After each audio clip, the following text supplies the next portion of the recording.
Hey guys, another video for our healthcare in Japan playlist, and it's another COVID update.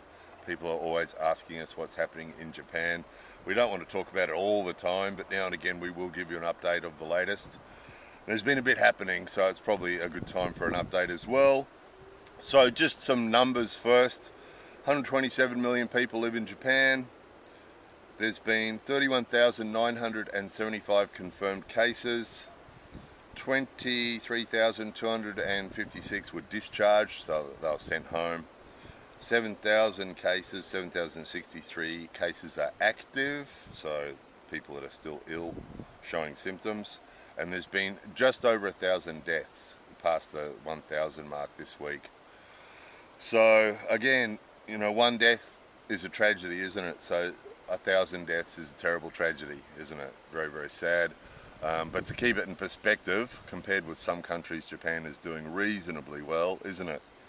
So a couple of things have been going on. Recently we talked about the what's it called? Go to Travel, the Go to Travel campaign. Go to Travel campaign, which was very unfortunate timing. When it was about to be released, a lot of people were arguing against it, saying it was a bad idea and not a good thing and too early.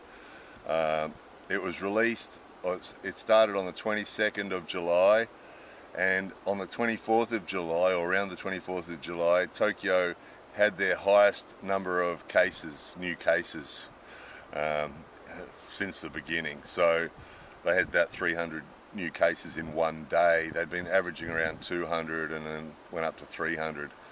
So it was bad timing. Tokyo was cut out of the Go to Travel campaign, but obviously it's still not a good idea because, you know, everyone else has had increases as well. So Osaka had an increase to a couple of hundred cases in a day.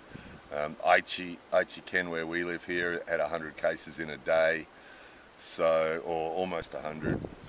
So yeah, not a good thing. Not a good thing to be having the Go to Travel campaign at the moment. So unfortunately, so a couple of facts here, a couple of things that they identified. There was some in Tokyo. There was some hotspots. What do they call those things? A hotspot where you get a whole bunch of people get sick at the same time. And they narrowed it down to host clubs and hostess clubs and bars and clubs and party places, basically. So people going to party, and a whole bunch of people getting sick in those places.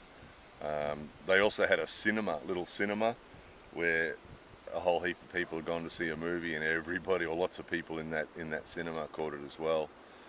So it's obviously it was just a little bit too early. The travel thing was too early, and the people partying together without masks and so on. And those host and hostesses clubs, you know, those of you who are unfamiliar, we've made videos about them before. Men pay there to go there and be told by young girls how cool they are. So obviously in a place like that, it's not likely they'll be wearing masks, because the guys aren't going to be paying much money for a girl that they can't see. So anyway, enough about that. A sadder one closer to home that we heard of was not far from here, in an adjoining town.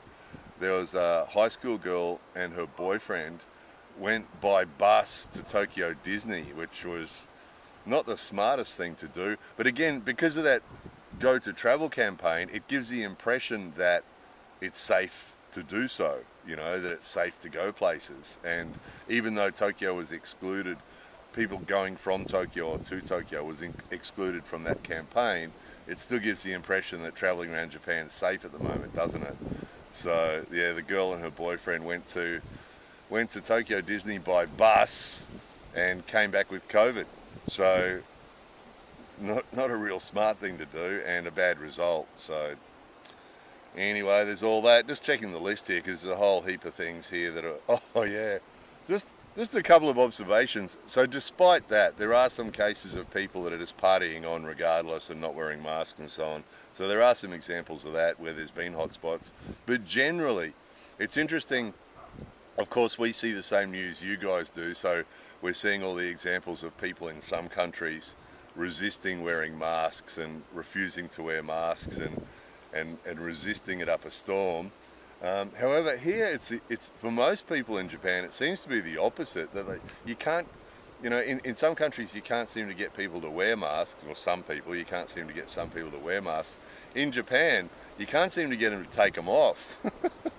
They get into it, they just love it. I mean, our first video about masks in Japan was almost 10 years ago.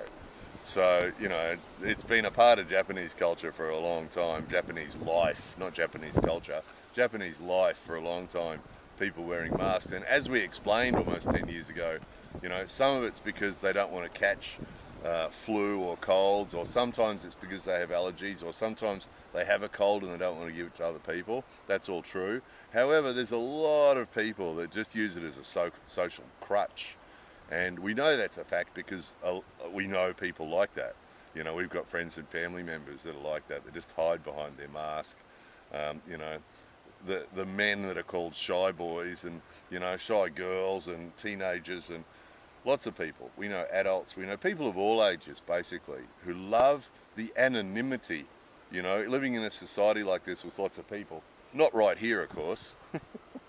Not right here, but living in a society where there's lots of people on a small island, you know, that anonymity thing is really, really popular. So being able to go out and go about the place anonymously, you know, hiding behind your mask, is a really, really popular thing to do here. And they just don't want to take them off. And because of COVID, of course, it's a great excuse to wear masks in all sorts of situations where people normally would take them off. And even out here, you'll see old men out here going for a walk, or old couples, husband and wife, out here going for a walk with their masks on. You see them driving around in cars, individual people driving around in cars with their mask on, or couples, you know, obviously husband and wife, or a whole family even driving around in cars with their masks on, you know, which is with people that they live with. So there's no real need for a mask, or there's no real benefit to a mask, is there? But they just do it. They just love the masks. And again, we know this is the case because of our friends and family members. You know, there's friends and family members and neighbours that just came to mind that just love it. Just don't want to take it off and stand there, have big conversations with you. Then you'd be out in the open like this, you know, talking to the guy over there, got his mask on, he's mumbling away behind his mask. Sorry, what was that? What was that, Suzuki-san? What'd you say? So it's good. You know, it's good. I mean, this is just, again, it's just an observation. It's not a criticism. You know, obviously, the more people that wear masks and the better. And the social distancing thing, again, washing hands and social distancing is just a natural part of Japanese life and always has been. You know, we made a video about the washing hands thing a long time ago as well. It's just an automatic thing. As soon as people come back to their house from being out of their house, they wash their hands and gargle. Not that gargling is going to help much with COVID, but that's what they do. They come in the house, they wash their hands, they gargle. Almost everybody does it every time. And even if they just go out for 5 minutes and come back, they'll wash their hands and gargle. They all do it. And so that sort of stuff, and the washing the hands and the alcohol, you know, the first video we made about alcohol in commercial premises was years ago. We showed you the alcohol that they have in the entranceway of businesses, shops and things for people to wash their hands.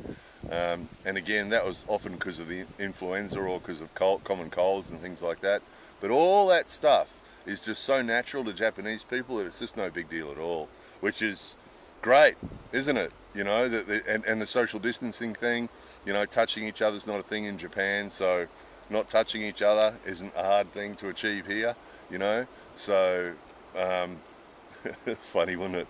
He's wondering why I'm standing here talking to a box. This camera's in a box to block it from the wind. So yeah, social distancing, not a problem. You know, not touching each other and staying a good distance from each other is what people here like to do anyway. The only exception to that is trains and buses and things like that are a bit of a tragedy at the moment, because you know how crowded they are. We've noticed they've put more carriages on to try and spread people out a bit, but it's still hard to do that. So there's still a lot of people jammed together on trains and things. So there's all that. Some problems, some businesses obviously suffering, some people obviously suffering with not enough work and that sort of thing. Oh, that turkey's going to come back this way now. Instead of going back up the way he came, he's going to come back up this way. So yeah, there's a few businesses struggling, but I mean, again, we're seeing the news from around the world, and it's not as bad here as what we're seeing in some other countries. You know, it seems to be not as widespread. It just depends on what businesses people are in, of course, doesn't it? you know, whether they've been affected severely or not. So not too bad. Unfortunately for us, our normal job is severely affected. So again, we're down to about half our normal income, and then sadly too, so some of our patrons are as well, which means we've lost some of our major patrons. So while we're on that, if you guys, any of you guys that are on Patreon already that can step up a little bit, or anybody who's not on Patreon yet that you know, whose life is still fairly normal, we'd encourage you to join us on Patreon and help support our channel, because it's become even more important to us now than ever. You know, we've talked before about the corkboard in the old farmhouse that's covered in bills at the moment. Every time we scratch together a few yen, we decide which bill's the most important and pay that first. So yeah, the support for the channel is really appreciated. So anything that you guys can do to support the channel. Some people are supporting us through PayPal directly. So if you're not on Patreon, you're not interested in getting onto Patreon, and you just want to support the channel through PayPal, that's of course welcome as well. We've got a couple of people doing that most generously, and we really appreciate that. Again, just really quickly too, if you are in a situation where your income is pretty much what it normally is, and you're not struggling too much, we'd really encourage you to try and support small family-owned businesses as much as you possibly can. You know, if it's just by buying something from them, you know, buying something from them online, or going there and eating dinner there, or, you know, the big companies obviously are going to survive this most of them are going to survive this without too much trouble, but it's the small ones, you know, the small family-owned ones where they're struggling to pay their bills.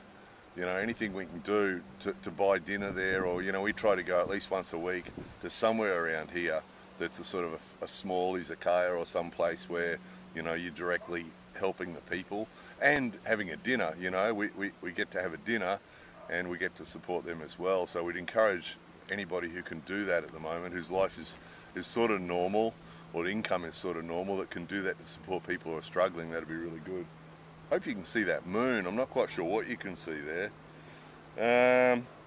I think we've covered it all. Yeah, I think that's about it. So yeah, those people who've been asking what's happening in Japan, that's what's happening. It's a bit of a shame, because they were getting on top of it pretty well for a while there. The lines had dropped right down. Aichi, where we are, the new cases and the deaths and the active cases and everything had just gone flatline, had basically gone to zero for a while, and now they've popped back up again. So they just opened everything up too quickly. You know, they're just too keen to keep the economy going and to keep people moving around spending money, and unfortunately that sort of had a bad result. So it's a bit of a shame. They sort of really need to close it down a little bit again and let everything settle down a bit and get on top of it. So, but again, relative to other countries, you know, those numbers compared with what some other countries are going through at the moment isn't so bad, is it?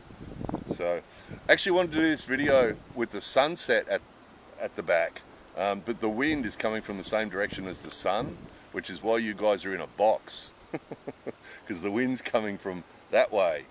So what we'll do, finish this video, just turn around. It's going to get real windy and noisy, so I'll have to block out the audio, but it's going to turn you around and give you a look at what's going on behind your box.